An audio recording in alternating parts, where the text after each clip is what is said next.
Comment t'es tombé dans la carpe? En pêchant l'anguille un soir, j'ai pêché une carpe de 14 kilos l'aqueduc et je pêchais les cannes levées comme ça.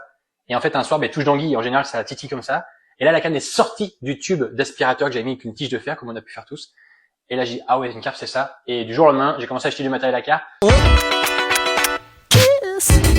Bonjour, Benjamin Ripaud pour la boîte à questions de Avenir Pêcheuse.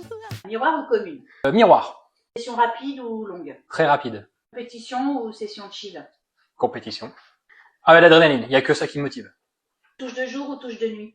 Touche de jour, la nuit en général, j'enlève les cannes, sauf en compétition. C'est que ça déroule déjà trop la journée et ça me fatigue pour la nuit. Bouillette ou graine? Pellet. Tu préfères un gros poisson ou plusieurs petites carpes de rendement? Ceux qui me connaissent, vous savez, plein de petites carpes. Je préfère faire 10 touches de carpes de 5-10 kilos qu'une grosse touche de 20 kilos. Et d'ailleurs, c'est pour ça que dans toutes mes vidéos, il n'y a jamais une grosse carpe, puisque je pêche en général pour pêcher des petits poissons. Tu préfères un spot discret ou un poste connu mais productif? C'est une bonne question. Non, peu importe. Là où il y a de la carpe, connue, j'aime bien le passage. Ça me dérange pas d'avoir du passage. Ouais. La plus belle carpe que tu aies prise? Moi, 29 kilos. Et après, j'en ai pas fait de nombreuses au-dessus de 20 kilos. Donc vraiment, une 29 kilos un jour sur un coup de chance, sur un pelet en 10 minutes de pêche. Voilà, vraiment le coup de chance. Et sinon, j'ai jamais fait des poissons au-dessus de 20. Je pense que je peux les compter sur mes doigts tellement j'en ai très peu fait. Ta plus grosse galère ou ton plus gros échec en session? Les championnats de France D1, on est tombé sur un plan d'eau tout petit, pas trop dur de pêche normalement, mais ce jour-là, on n'a pas eu la bonne bouillette. Très mauvaise expérience, ça fait très mal, puisque quelqu'un nous a donné une bouillette, et je vais pas citer de marque ou autre, on nous a donné la bouillette, on a dit, ah tiens, regarde, et j'ai dit, oui, je sais qu'il faut ça. Et en fait, on a mis cette bouillette, on a fait 4 carpes avec la même bouillette, et on faisait en sorte avec mon binôme de ne pas la perdre quand on épuisait la carpe. On épuisait très vite, et on gardait ce petit bout de bouillette qu'on remettait, et ça reprenait direct. Et on l'a perdu, et on est resté 4 jours sans rien faire. Ton meilleur souvenir de nuit au bord de l'eau? En Hongrie. Parce qu'en Hongrie, là-bas, il faut savoir que il y a plein de repères lumineux sur l'eau pour donner des rings, des axes de pêche aux compétitions. Et le soir, voilà, il y a la ville qui est éclairée, il y a tous ces repères lumineux. Et franchement, quand on se couche sur un plan d'eau qui est éclairé et on voit les poissons en surface la nuit, tu sais, avec le reflet des lumières et tout. Franchement, c'est super beau et j'adore aller en Hongrie juste pour ça. Vraiment, pour la nuit, quand elle arrive, c'est vraiment beau. Ton goal à la pêche? À moi dérouler. Ah ben, je vois que ça. Je veux juste entendre mon RX faire la touche. C'est le but principal à la pêche aujourd'hui de la carpe. Pour moi, c'est pas de faire des gros poissons, c'est de faire des touches. Et à partir du moment où on a une touche, même si on décroche la carpe, on a réussi à piéger la carpe. Après, si elle se décroche, c'est pas trop grave. Et à partir du moment où on a fait la touche, on est gagnant. Ton binôme préféré à la pêche? Aaron, mon gamin. Oh, j'ai plein de bons binômes de pêche, mais le plus marrant et voilà, celui qui me fait des fois rigoler, mais à mourir de rire, c'est le petit Aaron.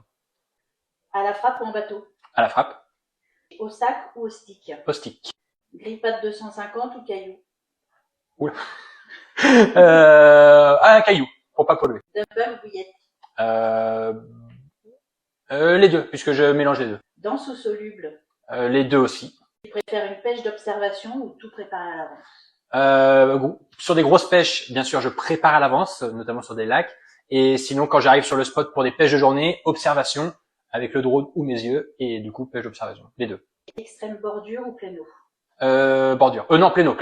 Matériel minimaliste ou campement confort? Minimaliste. Touche explosif ou run progressif? Explosif. Faut que ça explose. Sonder longtemps ou tu fais confiance à ton instinct? À mon instinct. Carpe méfiante ou un poisson combatif? Méfiante. C'est qui ton idole à la pêche? Eh ben, moi, j'ai grandi, il n'y avait pas les réseaux. Donc, j'ai pas eu d'idole tout de suite. Moi, j'ai juste vu, pour vous donner une idée, en cassette, les frères Main. Les frères Main, c'était connu, voilà, j'ai toujours en tête une cassette vidéo que je regardais sans arrêt, c'était des départs, c'était trop beau de pêcher à la patate et tout. Et après, mon idole, mais j'ai fait mon petit bout de chemin tout seul, beaucoup longtemps, sans pêcher de trop, parce que j'ai beaucoup chassé. Et j'ai eu le déclic, je pense, quand les compétitions sont arrivées il y a 5-6 ans, vraiment sur les réseaux sociaux. J'ai eu le déclic et de là, je me suis fait accompagner d'un copain, Julien Filleul, avec qui on est devenu du coup ultra copain, meilleur copain. Et depuis ce jour-là, on se quitte pas et je pêche tout le temps. Et j'ai eu, comme je suis hyper actif, en fait, j'ai eu 1001 idées pour faire évoluer la compétition, en organiser, aller pêcher à l'étranger pour ramener ce que je vois de l'étranger ici.